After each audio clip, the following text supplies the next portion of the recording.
ہیں کھیل کے میدان سے۔ HBL PSL سیزن 9 کا چیمپئن کون بنے گا؟ فیصلہ آج اسلام آباد یونائیٹڈ اور ملتان سلطانز کی ٹیموں کے درمیان ہونے والے میچ میں ہوگا۔ تفصیلات کے مطابق پاکستان سپر لیگ کے سیزن 9 ایڈیشن کا فائنل آج اسلام آباد یونائیٹڈ اور ملتان سلطان کے درمیان کراچی میں کھیلا جائے گا۔ ملتان سلطانز کی ٹیم مسلسل چوتھی بار میگا پاکستانی ایونٹ کا فائنل کھیلنے والی ٹیم بن چکی ہے۔ ملتان سلطانز نے 2021 میں ٹائٹل بھی جیتا تھا۔ اسلام آباد یونائیٹڈ کی ٹیم تیسری بار فائنل میں قسمت آزمائے گی۔ یونائیٹڈ نے 2016 اور 2018 میں چیمپئن بننے کا اعزاز اپنے نام کیا تھا۔ سابق فاسٹ بالر وقار یونس نے شاہین شاہ افریدی کو کرکٹر محمد عامر سے سیکھنے کا مشورہ دے دیا۔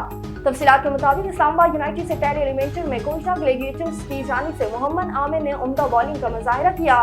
خاص طور پر پہلے اوور میں انہوں نے صرف 2 رنز دیے اور اپنی لینتھ بال سے حریف اوپنرز کو پریشان کر دیا۔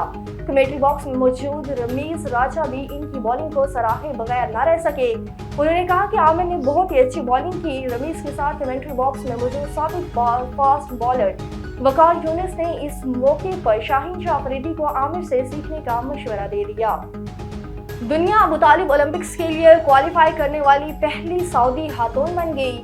امریکہ میں مقیم سعودی عرب کی سفیر شہزادی اکریمہ نے کہا ہے کہ دنیا ابو طالب اس سال اولمپکس کے لیے کوالیفائی کرنے والی پہلی سعودی خاتون اعزاز سمیٹ کر سعودی خواتین کا سر فخر سے بلند کر دیا ہے۔ شہزادی ریما نے ایکس پر ایک پوسٹ میں کہا ہے کہ سعودی قومی ٹیم کی رکن دنیا ابو طالب سرکاری طور پر اولمپکس کے لیے کوالیفائی کرنے والی پہلی سعودی خاتون کھلاڑی ہیں۔